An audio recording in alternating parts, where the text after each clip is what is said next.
Hello viewers, ಇವತ್ತಿನ recipe ಒಂದು chicken recipe ತೋರಿಸ್ತಾ ಇದ್ದೀನಿ. ಚಿಕನ್ ಫ್ರೈ ಹೇಗೆ ಮಾಡೋದು ಅನ್ನೋದನ್ನು ಸಿಂಪಲಾಗಿ ಮಾಡಿದ್ರೆ ತುಂಬ ರುಚಿಯಾಗಿರುತ್ತೆ. ಈ ಚಿಕನ್ ಫ್ರೈನ ಹೇಗೆ ಮಾಡೋದು ಅಂತ ನೋಡೋಣ ಬನ್ನಿ. ಕುದಿ ನೀರಲ್ಲಿ ಚಿಕನ್ ಸ್ವಲ್ಪ ತೊಳೆದು ಹಾಕ್ತಾ ಇದ್ದೀನಿ. ಒಂದೆರಡು ಕುದಿ ತೆಗೆದು ಹಾಕೋದ್ರಿಂದ ಬೇಗನೆ ಫ್ರೈ ಆಗುತ್ತೆ ಚಿಕನ್ನು.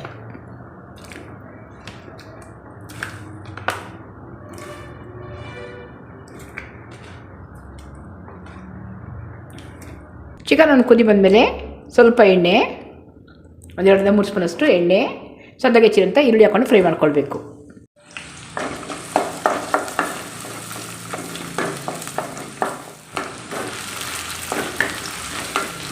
ಈರುಳ್ಳಿ ಫ್ರೈ ಆದಮೇಲೆ ಚಿಕನ್ ಹಾಕ್ತಾಯಿದ್ದೀನಿ.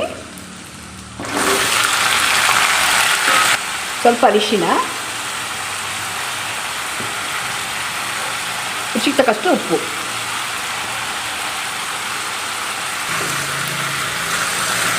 ಈಗ ಚೆನ್ನಾಗಿ ಫ್ರೈ ಮಾಡ್ಕೊಳ್ಬೇಕು.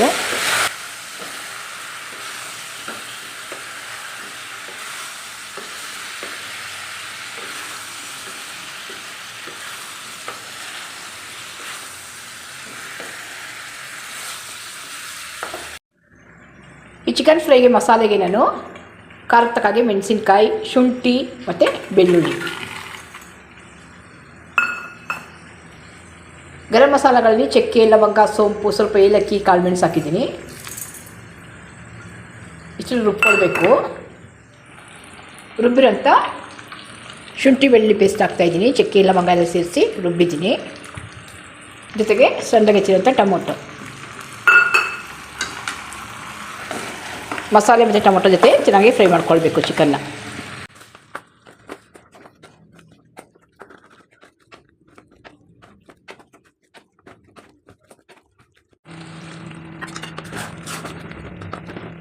ಚಿಕನ್ ಬೇಯಷ್ಟು ನೀರು ಹಾಕಿ ಚೆನ್ನಾಗಿ ಮಿಕ್ಸ್ ಮಾಡ್ತಾಯಿದ್ದೀನಿ.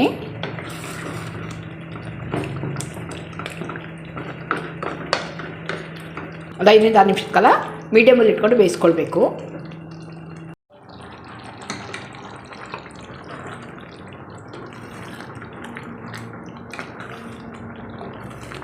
ಚಿಕನ್ ಮಸಾಲೆಯಲ್ಲಿ ಒಂದು 10 ನಿಮಿಷದ ಕಾಲ ಚೆನ್ನಾಗಿ ಬೆಂದಿದೆ.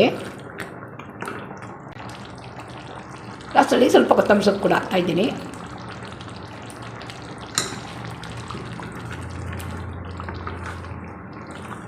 ರುಚಿಕರವಾದಂಥ ಚಿಕನ್ ಫ್ರೈ ರೆಡಿಯಾಗಿದೆ.